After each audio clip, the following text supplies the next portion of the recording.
Hi guys, ito pala ang ating Cargo 018 at ang kagandahan dito guys, pwede kayong magkarga dito ng mga paninda nyo, mga soft drinks, mga mineral water at pwede siyang pang passenger seat. So ayan, tayo ay mag-road trip at i-deliver natin ang ating sitaki. Ayan.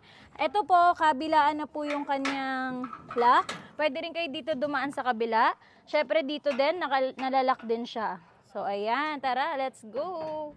Yeah, marami kayo pwedeng ikarga dito guys. Pwede kayo magkarga ng ano dito, ng mga paninda nyo, pwedeng bigas, pwedeng mga, ano pa ba pwede ikarga dito. Basta guys, yung mga paninda nyo po, yung mga, kunwari magtitinda kayo ng pares, magtitinda kayo ng fishball, o kaya yung mga umiikot-ikot na ihaw-ihaw, pwede dito. Kasi guys, hindi lang siya upuan, pwede nyo siya maging solid cargo, iusog lang natin na ta-transform po siya.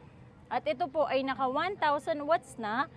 Yan, syempre, meron pa tong ano, yung speed na itataas nyo guys. Para pag pataas kayo, dadagdagan nyo yung speed nyo. Meron siya dito na na-adjust siya. So ayan, no, tingnan nyo naman yung driver natin.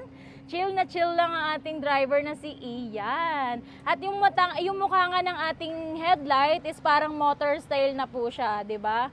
Ayan, kung makikita nyo guys, napakabilis nito. Talagang perfect siya na pan-deliver. Mga pang ano nyo po sa pang pasahero, lalo na sa mga ano, sa probinsya, pwede nyo siya gawing e-trike.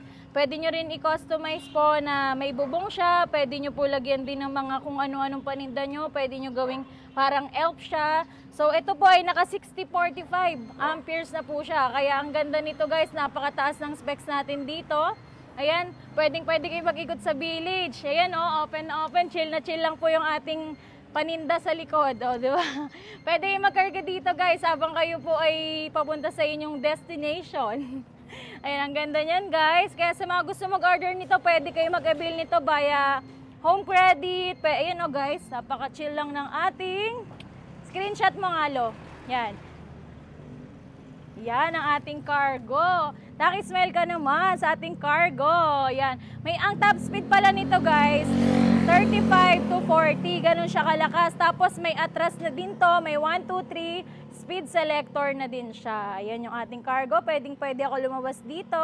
At syempre may handbrake and foot brake na din niya, may malakas sa busina. Ayun, pwede nyo po avail via credit card, straight payment po tayo. And pwede rin po via home credit, just one valid ID lang po ang kailangan natin, 30% down payment, at napakamura lang po ng ating monthly dito sa Kayla's E-Bikes Bodega. Dito lang po yan sa number 15, 8th Street, Goodrich Village, Concepcion 1, Marikina City. See you guys!